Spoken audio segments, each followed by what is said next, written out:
A very good afternoon, friends. Myself Swati Sharma. Today we are going to do the second part of the story of Lord Parshurama. देखिए आज हम भगवान परशुराम की story का second part करेंगे. तो शुरू करते हैं. Parshuram always carried an axe. देखिए परशुराम जो थे वो हमेशा एक एक्स कैरी करते थे.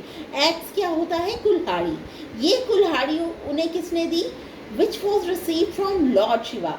ये कुल्हाड़ी उन्हें मिली थी. रिसीव करना क्या होता है? पाना कोई चीज़. ये कुल्हाड़ी उन्हें मिली थी भगवान शिव जी से. और कब दी भगवान शिव जी ने उन्हें कुल्हाड़ी? जब after pleasing him with his meditation, जब परशुराम जी ने शिव जी को खुश किया तपस्या करके, तो उस तपस्या के बाद शिव जी ने उन्हें ये कुल्हाड़ी दी. He was an ardent devotee of lord Shiva. वो परशुराम जी जो थे वो भगवान शिव के बहुत बड़े भक्त थे. आर्डेंट डेवोटी क्या होता है? बहुत बड़ा भक्त. And from home he learn the methods of warfare and other skills. और शिव जी से ही परशुराम जी ने सीखा लड़ाइयाँ करना और कई चीज़ें सीखी. दो अ ब्राह्मण सन. देखिए ये ब्राह्मण के बेटे थे. Parshuram had inordinate love for weapons, लेकिन फिर भी उन्हें शौक था वेपन्स का. वेपन्स क्या होते हैं? हथियार. And had Kshatriya traits in him. उनके अंदर क्षत्रियों के ट्रेड्स थे. क्षत्रिय क्या होते हैं? राजा. राजाओं के ट्रेड्स थे उनमें. He is also referred as Brahma Kshatriya.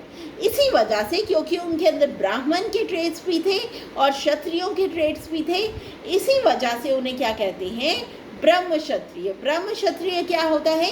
One who possesses both the qualities of Brahmins and Kshatriyas.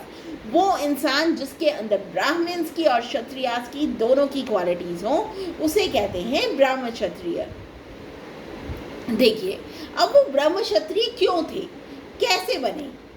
देखिए since mother was a daughter of Kshatriya, उनकी जो मदर थी वो बेटी थी एक क्षत्रिय की, राजा की. And his father was a ब्राह्मण. लेकिन उनके जो फादर थे वो ब्राह्मण थे. इस वजह से वो बन गए ब्रह्म क्षत्रिय. उनके अंदर मदर के और फादर के दोनों के ट्रेड्स आ गए. अब आगे. Ashram of sage Jamadagni was situated on the banks of the river Narmada. देखिए परशुराम जी के फादर ऋषि, सेज क्या होता है? ऋषि. जमादग्नि का जो वो था, उनका आश्रम था, वो सिचुएटेड था नर्मदा रिवर के किनारे. Where he educated his sons and his disciples. जहाँ पर उन्होंने अपने बेटों को और अपने भक्तों को टीच किया, एजुकेट किया. परशुराम्स पेरेंट्स वर स्पिरिचुअल पीपल. देखिए उनके जो पेरेंट्स थे वो स्पिरिचुअल थे, मतलब बहुत भगवान को मानते थे और बहुत पूजा करते थे. His mother Renuka had command over water. उनकी जो मदर थी रेणुका, उनकी कमांड थी पानी पे.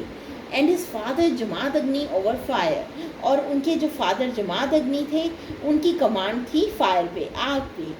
So friends, this was the second part of the story. We will continue the story in the next part that will happen tomorrow. Thank you.